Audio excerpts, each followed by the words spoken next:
Welcome back, I'm Henrik, and you're listening to Red Ice Radio. Busy week, a lot of shows and a lot of developments in the works. If you're new to the program, redicecreations.com is the website. You can hear the first hour of our show, sometimes both, not only through our website, we are also on YouTube, SoundCloud, TuneIn, and Stitcher. You can subscribe to our RSS feeds, Red Ice Radio, Radio 314, and we have a news feed as well. Today we have a return visit from Curt Doolittle to discuss his declaration of a new direction for the new right. Or rather, how a stake has now been driven into the heart of the old right. It's dead, it's gone, it's over. Thank the gods for that. Curt is behind propertarianism.com. If you missed the first show we did with Curt, I recommend that you tune in and listen to that. It's from June last year, 2015. We are going to go over a few background details in the first hour and talk about how this restructuring is manifesting itself. And then in the second hour, it's going to get brutal and harsh as we face a potential reality of actions that will drive our declared enemies from our heartland. You definitely don't want to miss what Curt has to say about this. But we'll begin nice and easy. Bear with us, folks. Some great things coming through in this program. So stay tuned. Curt, welcome back to Red Ice Radio. Always a pleasure speaking with you. Thank you so much for coming back on the show again. Thanks for having me. I really appreciate it. Love your show. Thank you so much. Well, we have a lot to discuss. You know, you were with us in late June last year, 2015. The migrant crisis, or invasion, whatever you want to call it, hadn't really kicked into high gear at that point yet. It was just waiting to happen. But we and this is something I want to tie into the discussion a bit later to see how that's kind of changed the dynamic of some of the things that we discussed last time and the overall picture of European awakening, if you will. But tell us a bit about one of the reasons I wanted to get you on the show is to talk a bit about some of the new declaration of sorts for the direction of the new right, if you will. You wrote a really good piece on your website about it. You've been very active in trying to get that message out. Tell us, give us an overview of that, Curt. I've been trying to get across the point that we're not the alt-right anymore. Other guys are saying the same thing, saying they call movement conservatism is ended. But I would say that that we're not the alt-right anymore. We're the new right. And I think we have to stay on that message. And now I'm not doing this as just some pop culturalist saying create reality by chanting in the postmodern sense. I'm saying that I think it's just true. It's true because the premise of the older rights, both the traditional right in America, the neocon right, and the movement right, these have all failed. These have all failed, and they failed because their premises are wrong. The premise is that we can that once people become enfranchised and get a membership, they'll wise up and join the great Western aristocracy of everyone. Well, that clearly failed. That project failed. That project failed soon, probably during the Second World War. The post-war conservative movement, all through the Goldwater movement, culminating in probably Kirk's intellectual work, I guess. If I talk about it structurally, this is a bunch of narrative nonsense.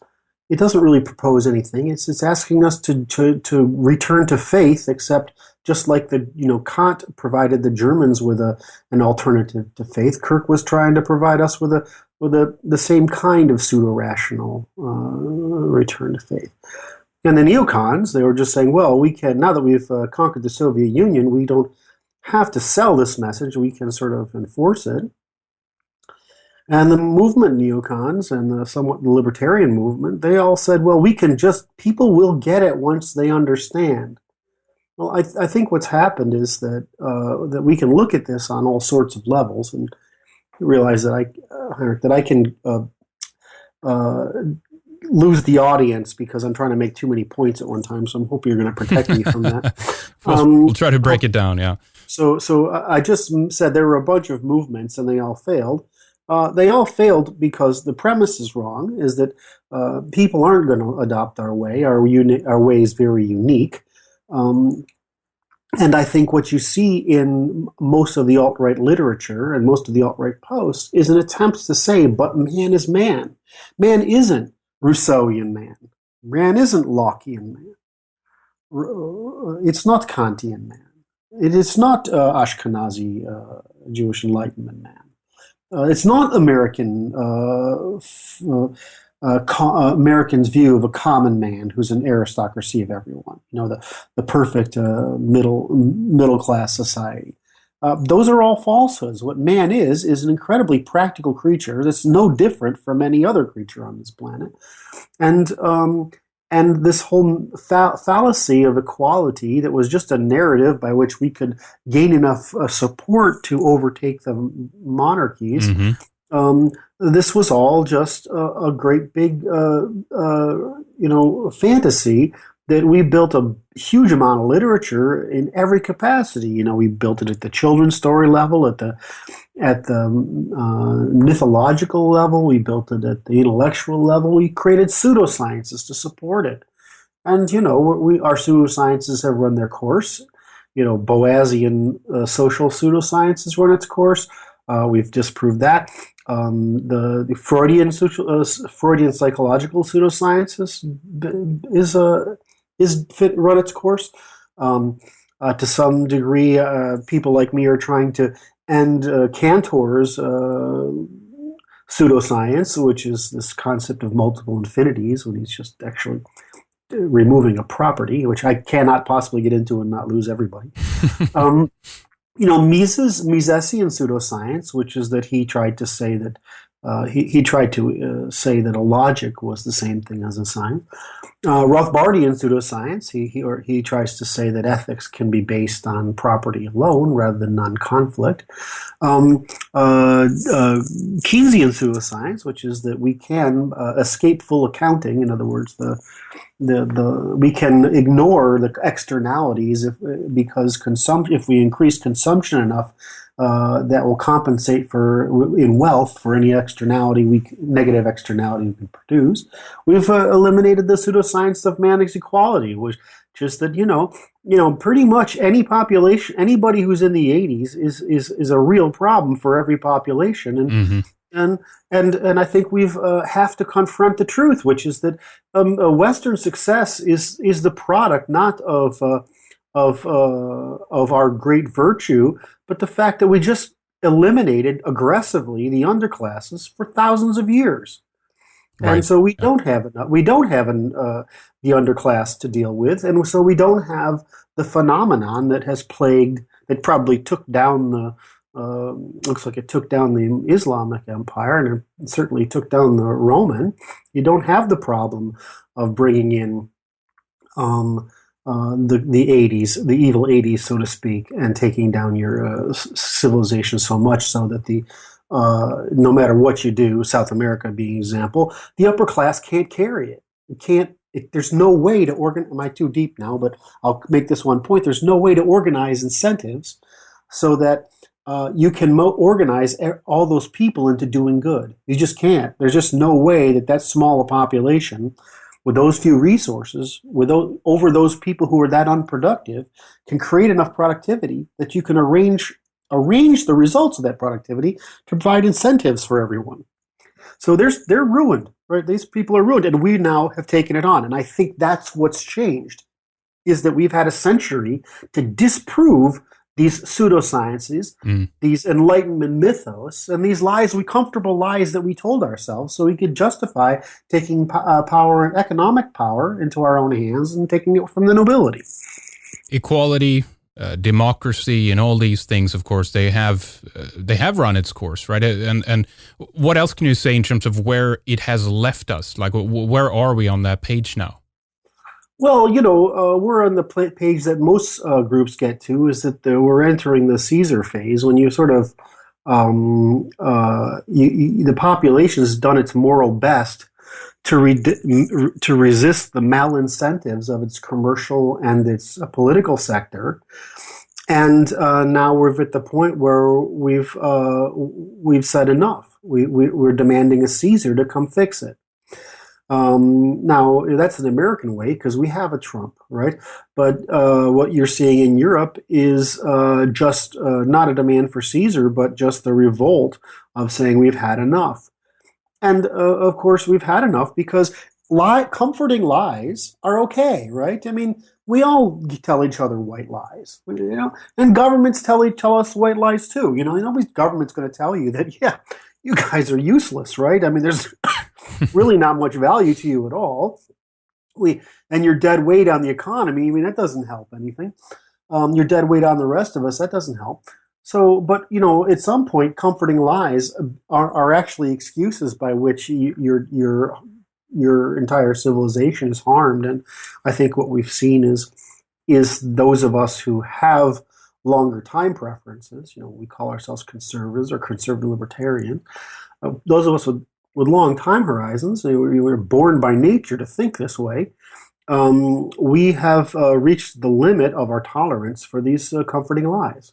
I'll definitely want to ask you more about Trump and what he represents in all this later. But before we go there, you're talking about a new right. How has this noticeably kind of showed itself as something of an influence of saying, kind of, there is a new way, and obviously we do have people that are attracted to it. It's gaining traction in that regard. It's getting some mainstream notice and all of that. But what can you say in terms of how it's gained influence and where it's going to go? Well, first of all, the people listen to us, and they've lost trust. What you see is that the people have gotten to the point where, like, you've betrayed us, your philosophy hasn't worked, your strategy hasn't worked. The only thing to do is throw the bums out. And you're seeing that, you certainly saw that in Germany yesterday. You're seeing that in America. We're going to throw the bums out. And those people are desperately trying to hold on to the pressure. What I think you're asking me is, how do we know that we're being successful? Well, we know it's successful because you can see the increase in the interest in your work and mine and other people's work. And I think that the second thing you can see is from my perspective as a social scientist, I can see it that it affects all levels. So you're having the emotional, sentimental group talk about it. You're having the rational, moral group talk about it. You're having the historical analogical group talk about it. You're having the economists, economic politicals talk about it. You're having the people who are interested in genetics and these things talking about it. You're having guys like me, or at least not too many of us, but because it's a hard thing, but put together a pretty hard analytic philosophy that the rest of the world, that the rest of conservative movements have all failed at. And I know the reason. We can look back, and since this is my territory, we can look back at why the conservatives were failed at producing a rational rhetoric for the advocacy of their ideas, because it's democratically unacceptable. Right. Okay. And so you can't have a right that is trying to preserve, trying to establish limits on consumption, when the whole holy religion of your whole culture is built on the advance of consumption. Consumption is only a good as long as it's not causing externalities or long-term harms, right? But explain externalities so people know what you mean when you say that. So if it's like the idea of a butterfly flaps its wings and causes a tornado somewhere else. Well, that's an externality, right? I mean, why would the butterfly flap? Well, it matters. Well, it's the same thing with what an externality is. Anything that happens as a consequence there's something it's unintended consequences, right? So there are unintended consequences to all these democratic behaviors. Now, an unintended consequence that we've run into is that we've found out it's actually more important that you get rid of the dumb people and the evil people than it matters if you have a lot of smart people. There's a wonderful book that just came out on this recently. I'll find it and send it to you. And so what's happened is we have been building up we've spent thousands of years through manorialism and hanging, trying to eliminate these the evil 80s from our population, and we did a pretty good job of it. Even if we didn't eliminate the 80 IQs, what we eliminated was the impulsivity, which is actually a bigger problem than impulsivity and aggression, than is the lack of intelligence. We've worked very hard at that, and in 100 years since we brought women into the voting pool, they have followed their strategy, which is to make it possible for their offspring, no matter how awful, um, in objective terms, to prosper at the expense of that long-term capital that we've built. That was the very thing that rescued us from the ignorance and poverty of the past. So, I mean, Western tradition, we'd like to make it this nice narrative, but I mean, if you talk about it, we're the most Darwinian people ever came along. Right. And that doesn't sell under democracy. No, Especially no, it doesn't. It doesn't sell under democracy when it's women. Now, anyway, I'm trying to I'm being selfish and trying to make a point instead of answering your question, which is that you would say, so we've made this argument now. You can see this argument flourishing at every layer, every 15 points of IQ, so to speak. You've got a different narrative structured with different rules, but the narrative is consistent from the very bottom of I'm just tired of this. These guys are liars and scumbags. To over the long term, we're not going to be able to hold together any kind of advanced civilization. At the intellectual level, these people have all failed because you can't. We've been telling a convenient lie instead of working with the truth, and so I think what's happened is we now have permission to tell the truth. And that's kind of happening, right? Because I mean, one of the both the problems and the good things, opportunities here is, how do we jump on this as people get disenfranchised? They can see that things are failing. We have to be there to offer something. We have to be there to jump on this opportunity, basically, to try to regain both control. But this is a way to salvage, of course, everything that now is being lost. It is not That's just right. a fact, Well, because we have two things, right? We have we have empirical evidence, right? We have biological science, especially since the 90s, right? And we're going to get a lot more in the next very few years because it's coming out pretty aggressively now. So, and we have, at least I think in my work, and of course I'm going to promote my own work, but I mean only because I think it's probably true, is that we have an intellectual basis. So if we can take the empirical evidence, the science that support it, and the theory that controverts it, and we can turn that into a positive narrative, not a criticism of the past, but a positive narrative, a solution to the present, I think we've got an answer. What I don't like about our community, all right, is we've been complaining a long time, and complaining isn't providing a solution. Exactly. And also, let me ask you this, though, Curt. I mean, you talk about science, you talk about empirical evidence to show and all that. One of the other criticisms that I've heard is basically that that's all well and good, and that should be there as a kind of foundational underlying structure that supports what we're trying to convey and get across. But we have failed utterly on for example, the emotional appeal of marketing this in the right way, if you see what I'm saying. I don't know how you say that when Jonathan Haidt is probably the most innovative guy, says the right owns the moral debate. No, I'm not saying about the moral issue. I'm saying that to show that it's an emotional issue, right? Well, it's an emotional issue because people can't speak irrationally. You mean if you had something positive to say, we want this versus these people are bad, then we want this solution versus these people, have been damaging to us, or we shouldn't do this. That's very different.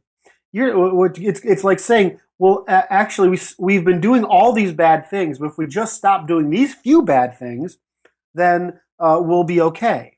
No, I mean, the truth is, our whole experiment, Enlightenment era experiment with democracy, has been a catastrophe. Mm. And so somebody says, well, let's go back to authority. This is like what the child does, right? You do what you understand. Right, yeah. What you understand is limited to what you know. But if you actually know how to do something that could restore what we did in the past and wouldn't be a problem for the other side, they wouldn't like it as much as their hyper-consumption, but they'd have a hard way of resisting it, then you could have a solution you could recommend. My problem with the transferring the alt-right into the new right, which I think we have emotionally and experientially departed the past. We all know this myth. This mythos is gone. We don't believe that democracy is the way, or that human beings are going to do the right thing. We've left that era behind. The problem is, what do we recommend instead?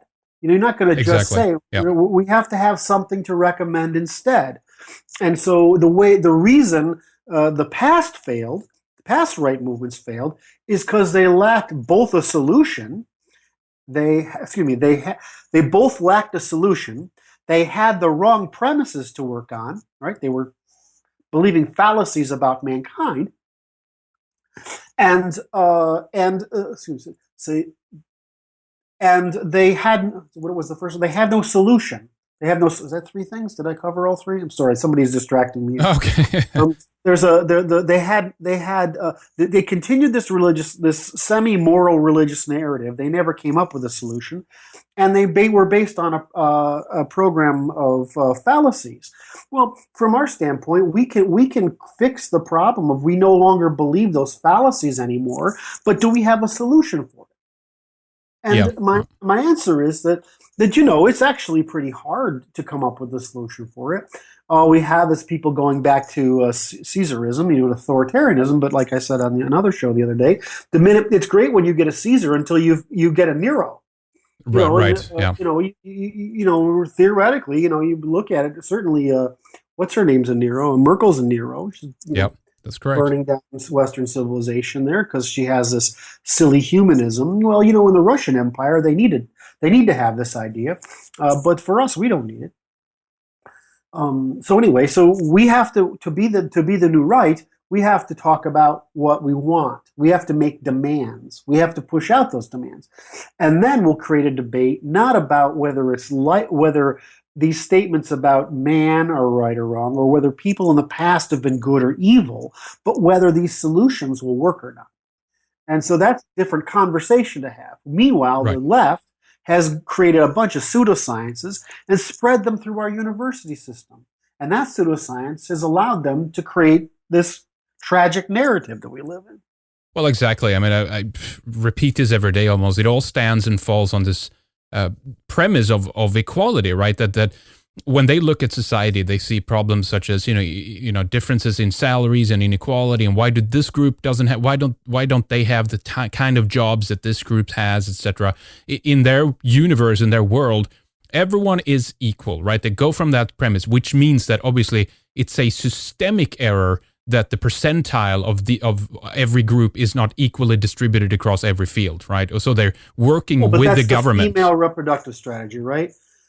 She has very little control over the quality of her offspring, and so she wants her offspring to persist. She allies with other women to make sure their offspring can persist. We ally with other men to make sure we control access to fertility, so we can persist our genes. And there's nothing more. And so we have a different reproductive strategy than women do. We have because our production cycle is the tribe. We have a very long-term view of right and wrong. We want the tribe to be strong. They don't. They don't care if we're the group of males that come in, or a next group of males comes in, or the group of males comes after that, because their genes persist either way. I'm sorry to anthropomorphize genetics, a la what's his name with the selfish gene, Dawkins. Mm-hmm. But it helps to illustrate the point is that the women intuit certain things, beta males intuit certain things, alpha and non-beta males, or whatever you want to call us, those of us who are desirable and capable and compete, we desire different things. We want to have capital chase us. So we all have different interests. The error here is partly ours. It's not that we want to agree with them. It's whether we'll permit them to do it, because their job is to nag, and our job is to use violence. And in other words, our function in history. So our job is not to we can perform a trade with them, but it's not to try to convince them that we're right, because in their view we're wrong. Yeah. Right. And that's not a question of morality. That's just true. So we're wrong. We can't convince them we're right, because we're actually, in their view, we're wrong. We're against their interests. So the question is, we can either come to a compromise where we both gain, which is what the family has done for us, and what most of our history has done, what the market does for us, or we can just establish limits and say, no, you can't do that, or we'll just, end all this nice world you have because we have the capacity to do it. And or we can take the Islamic view or the totalitarian view, is that we're just going to lay down rules and there is no more trade. It's just our way. So the way you say this is you would like it your way, we would like it our way. The only ways to achieve it through mutual satisfaction is the way that we've done through cooperation throughout our entire history, which is to compromise. What will you give us so that we get what we want? What we want is to limit your ability to profit at the expense of the tribe, which is what conservatives do. I mean, we don't think of it that way, but that's what our instincts tell us. Mm-hmm. And we say, well, profit is all in good. It just can't come at the expense of the tribe.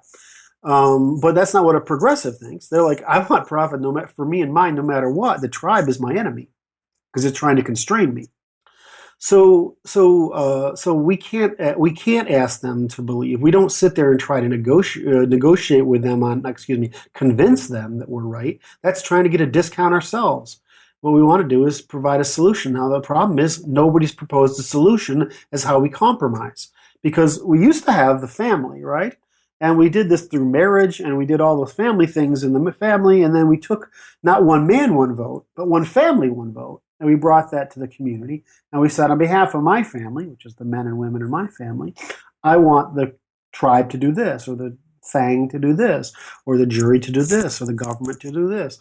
Well, when we let women in, now we have lost the family as a method of compromise, and we've actually empowered women to do through the use of our government to do the opposite, which is destroy the family in the method of compromise and return us to dysgenic reproduction, which is in their interests. I mean, People talk about all the time about civilizing man or domesticating man and removing violence from. But a woman's just as dangerous as man is.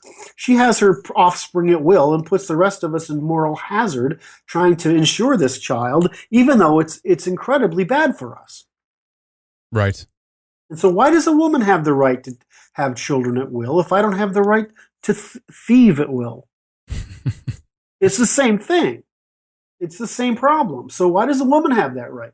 Well, she doesn't. I mean, because I don't have the right to thieve at will. Why do we talk about politicians thieving from us? But what we've done is we brought in we had the Yamnaya come over here and bring aristocracy with them. We spent a couple of thousand years domesticating mankind, raising it out of ignorance and poverty twice, only to be set back by the hordes. And we're sitting here worried about equality. Well, man isn't a good creature. That he's a super predator that has been domesticated just like cows and wheat and peas. There's no difference between domesticating those creatures. We make them conform. The way a creature's been domesticated is really impulsivity, aggression, and intelligence. Right. Awesome. Yeah. Right? That's how you know. And so we just domesticated the West. We did so for some accidental reasons. It wasn't like we knew what we were doing. It just made sense to us and worked out. Well, we have to say to ourselves, well, the right has to say, well, if we want to preserve the virtues of Western civilization, which are the results of all this truth, and the results of all the innovation and creativity that come from this use of truth, then we have to demand truth from others, and we have to limit theft from others. That's our job, is to continue domesticating. So why do you think we're going to get off on this job by talking? We're not going to get this job done by talking about it. We're going to put in some rules and negotiate, and we'll try to come to some rules where we can conduct mutually beneficial trades. But if we can't conduct mutually beneficial trades, we only have one choice. It's not to convince, it's to prosecute. Take a step back for us there, Curt, as well, and explain the parties involved in this negotiation so people are on your page and know exactly what you're talking about here. I'm not all that much of a free market capitalist in the sense, but from a calculator standpoint, the market's really beautiful, right? It captures information from all over the place and sends signals to each other to tell us what to do. And we don't really have to have any kind of consensus at all. We can just all selfishly pursue our interests with the information available at our disposal. So we build this amazing world not by cooperating on ends, but by cooperating on means. There's no monopoly in that market. We try to avoid monopoly in that market, right? And what we produce in that market are things that we consume, right? They're things for our consumption or ownership or what we call privatization. What we need government for is that we need a market for commons, not things that we can consume, but things we can invest in that no one can consume. Mm-hmm. That's what a commons is. It's a thing we have usus and fructus, which is you can use it and you can bear the fruits of it, but you can't convey it, transfer it to somebody else. You can't harm it or destroy it or limit the future production of it by anybody else. So you have to be able to produce commons. And one of the problems with libertarianism is Rothbardianism is a war on the production of commons. These can't be produced this way.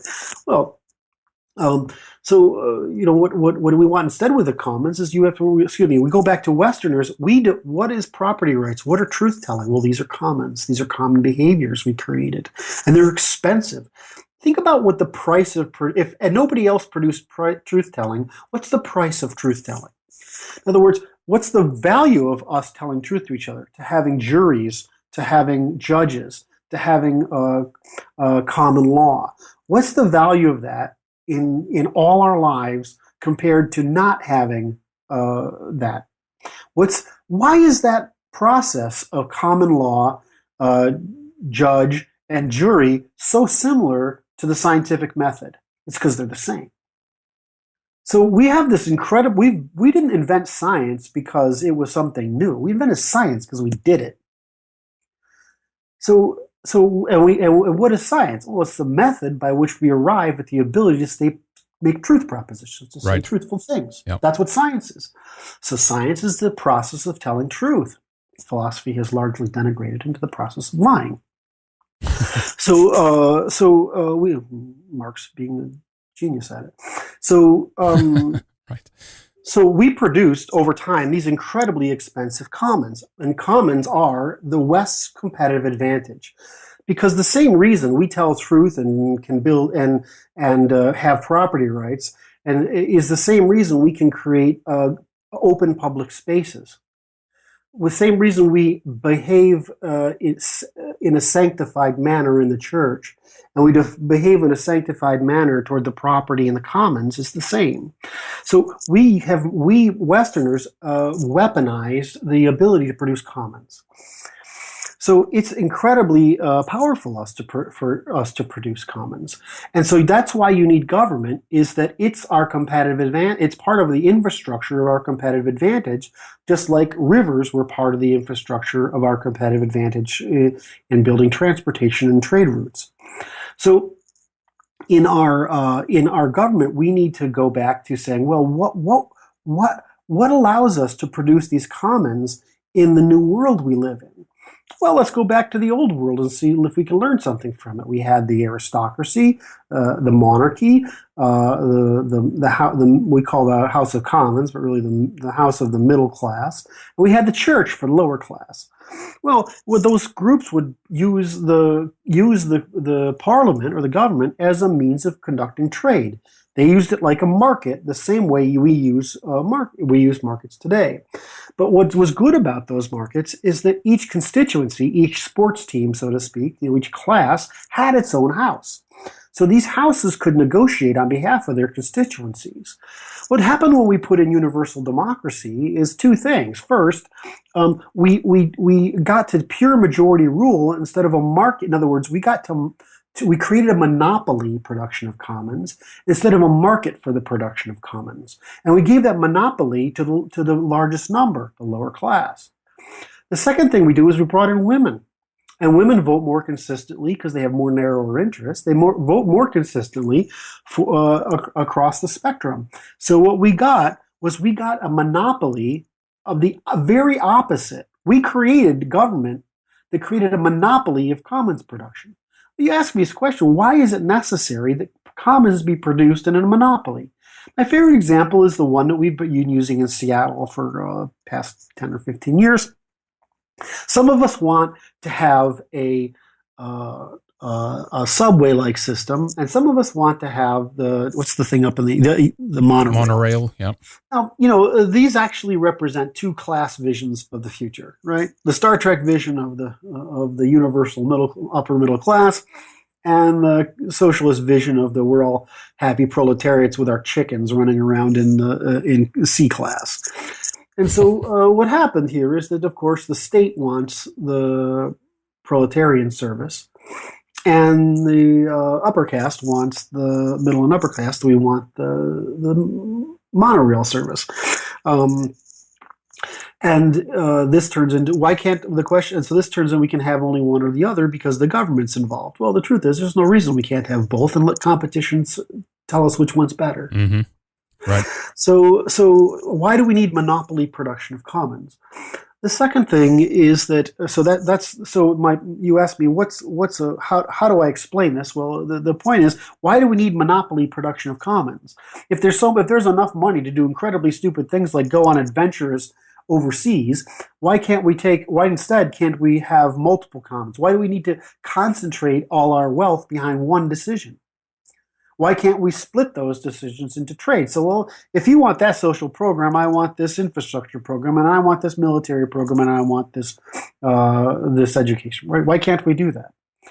Well, we can't because we have everybody munched together in the lower class instead of having each class advocate for its interests.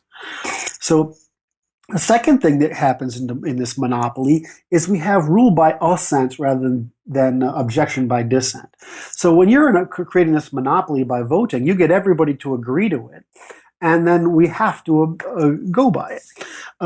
So the only thing that gets through is everything everybody agrees to, or everything everybody's been bribed to agree to, right? Mm-hmm. That's the problem with our system. Whereas if it was a market, well, the problem is, as long as it's not illegal, you can do it.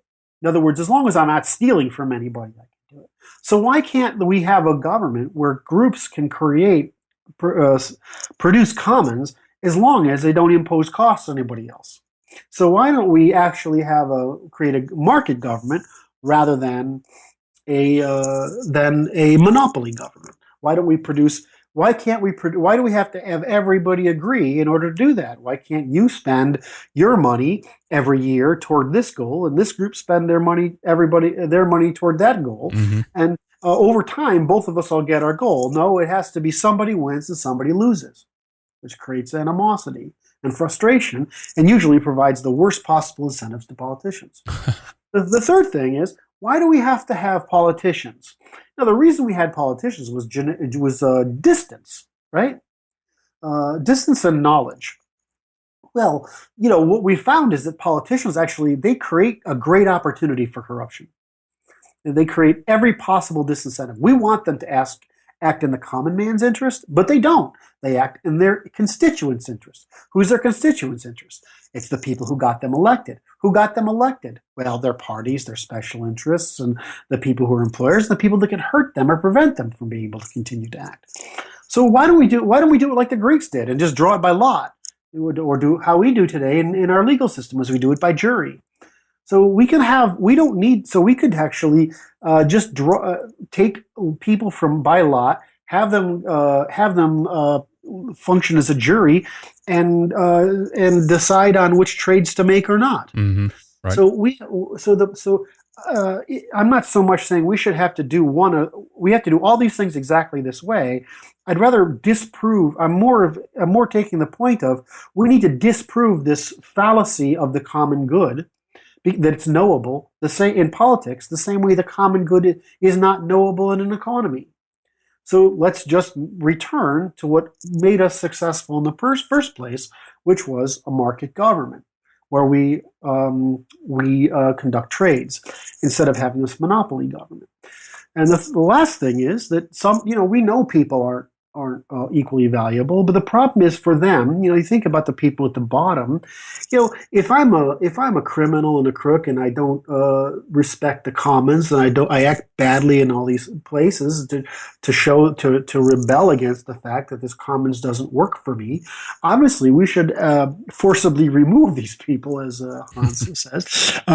But and I don't care. And I mean, gone from being a fairly pacifistic about this as I've learned more to being really comfortable with nooses and guillotines.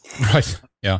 But I think the opposite is to get into say that, well, there are people, though, there are a lot of people who do their civic duty, who serve in the military, who clean up the park, who are polite to each other in public. And those people, even if they do all those things right, they can't gain benefit from the market any longer because their labor isn't valuable enough. And so we have to say to ourselves, well, how do we? If it used to be that the reason you got, markets were created by aristocracy, or what you call nobles, or they were defended by the locals, and you create this market and you protect it, and then when you're in the market, you got to behave a certain way. We call that, all these. You got to follow all these rules. But so you in order to get access to the market benefits, you had to pay the cost of self-transformation. And once you left the market, then you could go. All right, you could go back to your home behavior. Well, the commons is our market right now. We conduct this thing basically in all public spaces. So the problem is for these people is that, well, I do all my stuff, but I pay the tax of being a good person for the market, of not stealing, of not lying, of not cheating. Well, how do we pay this person for the service they provide? And that's where I come to. We should pay those people. We should pay them, but we should pay them not to have children, or to have one child, rather. Excuse me. If you have one child from these people and you punish the wicked, in other words, the evil 80s that do all the crime, you're actually going to, over time, have a very pleasant place to live with. So my view is that we have a solution to offer, which is that you can't have takings from us any longer. We won't take it, and you can't have the big families that you want because you're doing too much damage to us because of it. But if you do all the right things, then why don't we pay you to be for your act of being a good citizen? Why? Because there's no other reason to be a good citizen. Mm-hmm.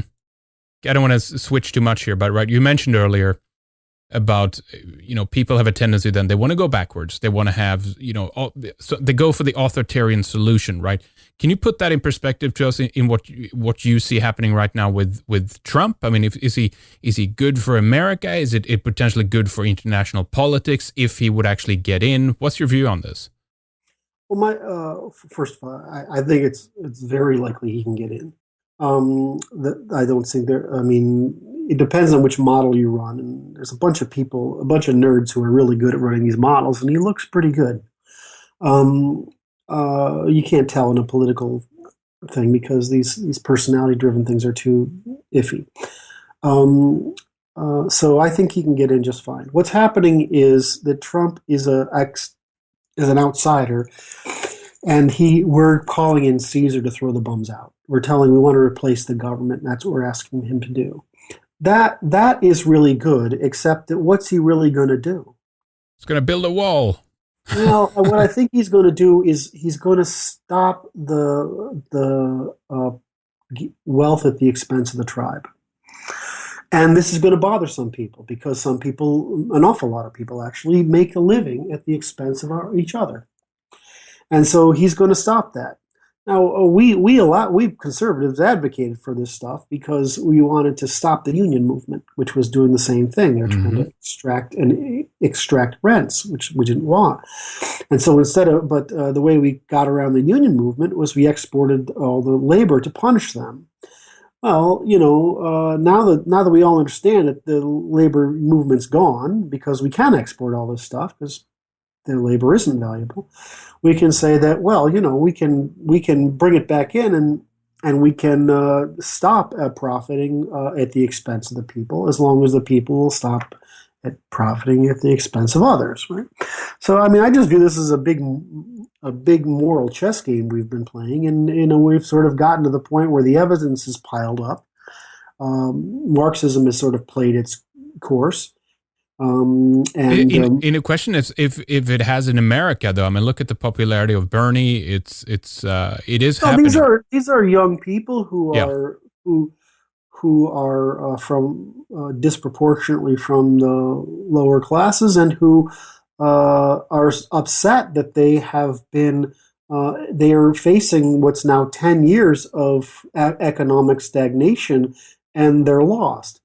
So they're going to. So when you want an answer, just like the alt-right is going to back to totalitarianism. When you want an answer, you go to what you understand. Economics isn't an easy thing to understand. Or self-organizing political systems aren't easy to understand. They're not easy to trust. And so people want what they can understand. They want their Caesar or their Pope, and we want our Caesar. I mean, that's what we want. And we want these things because we want certainty. We're not willing to wait any longer while somebody promises that it's going to work out and then betrays us again. So I think that's all there is to be seen. I don't think there's anything else there. Okay, so both right and left is returning back. They're regressive. By the way, I never liked the way that the left got the term progressive, right? But so how do we actually progress, right? That isn't back to either of these. Explain that a bit more to us, and what direction we can go to solve. Because just looking at America now, not even talking about Europe, but look at how incredibly polarized America is, right? 350 million people that are going to agree on one political leader, basically, to dictate to them. It's doesn't bode well for the future, in my opinion. Well, of course it doesn't, because the U.S. is an empire domestically, just like they're trying to make the Euro community into an empire in Europe. And we have 9 different nations here, maybe 10, and we don't want to be together. We like the fact that we have we like the fact that we have all this prosperity and this big safe military, and we actually kind of like the fact that we have this national economy. But basically, what we want to do is separate military and economic from social and normative. And I think we're going to have to do that the same way that you can't. I mean, Southern Italians are impossible for the North to integrate. You can't. Well, I mean, we can't integrate this many Mexicans, this many Muslims. It's just not possible. No. You can't escape this problem. It's not. And and this wishful thinking is not. Wishful thinking isn't a strategy, and faith isn't a tactic. These are bits of nonsense to delay the cost of paying the price of preserving the future. And so that's what they're doing. And so my view is that I want to provoke a civil war, precisely because I want one of the solutions to come out of it. The solution can be a market government, which would be much easier to work with, but preserve the scale. Or the solution can be dissolution, which it can be a devolution of the federal power over any and all social matters, non-monetary, non-military matters, to the states. Or we can take it farther and just say, well, the federalism is done, and we need to break up into the 9 nations that we actually represent. And why do you divide it on 9 like that? There's been a bunch of work on this. A book called The 9 Nations of North America. It's fairly famous. And I think J-Man online does the best job. He's got a great article over the past couple of days on UNZ Review. He talks. He's done a pretty good job of trying to show consistently the data supports that people vote genetically, and it's true. Right. People just do. We vote our genetic interests. The only time we don't vote our genetic interests is when there's so much wealth, it doesn't matter. Right, exactly, because we can see that, with Trump as a symbol for that, everyone is attacking him for being a racist, a white supremacist, right? Even the very weak arguments to a certain extent that he's made so far in terms of trying to protect the border to the south, etc. That's enough to trigger all these people to start hating on the majority population. Who cares? I mean, we just talked about. We can talk about the science all day long. It's very simple. People vote their reproductive strategies. That's it. There's no more to it than that. In democracy, people vote their reproductive strategies. So in a position where you've conquered this continent, killed off whoever was here before, conquer the continent, you're selling it off. Well, there's a lot of wealth to go around. So we're not fighting over scarce resources like people have been in the rest of the world. But now that's ended, right? The great American expansion has ended. The empire that we inherited from the British after the Second World, that's become too expensive to manage without petrodollars. Mm-hmm. So that's all ending. The economists are walking around showing me data, and I'm like, I get very frustrated with this, but saying, well, things are better than ever. Well, they're better than ever in what you're measuring, and what you're measuring, we know isn't right. So, I mean, you admit it isn't right. If it was right, we would know where productivity had gone. We would know a lot of things, but we don't, because we can't figure out what's going on. So this is all a bunch of deception. So I just ignore it. Tell us, before we'll take a break here shortly, but tell us about the reasoning behind provoking a civil war and how this would be beneficial. The reason you provoke a civil war is to create enough fear of loss, which was to raise the cost of the status quo such that a compromise is necessary. So somebody asked me about this the other day. I was giving an interview, and I said, "Well, look, America. People say, well, America is one of the oldest governments continuous governments in the world. That's sort of like not really right, because the Anglo-Saxon tradition is one of which you create a revolution with the purpose of coming to agreement." Does that make sense? Mm-hmm. So the English people, the British people, I'm going to go with the English people. English people have been conducting revolutions successfully for hundreds and hundreds of years.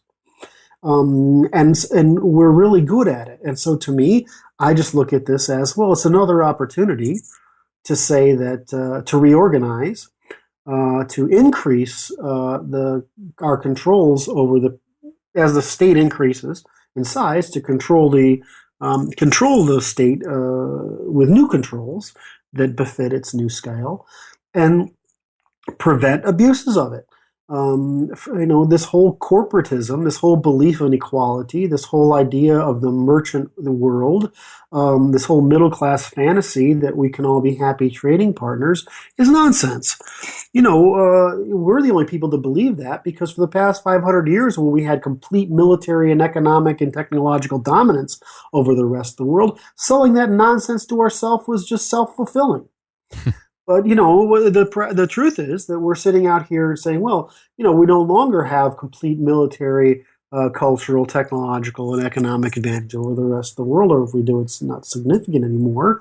And moreover, we've moved a lot of the rest of the world into our territories, and now they're competing for us in our own governments. And this mercantile government we've produced, this corporation that supposedly acts on the behalf of all of us, is no longer in the service of the families and the tribe, but is in the interest only of the people who in the corporation, the state. So these people are acting in their own interests. They're not acting in our interests at all. No, because they can't continue to do their profiteering by trading with other elites if we impinge upon their ability to conduct negotiations. So what we want to do is we want to deprive them of choice. We want to limit their ability to make those decisions. We want to limit them to fully informed voluntary transfer, productive full time transfer. We want to prohibit them from making profits at the expense of the tribe.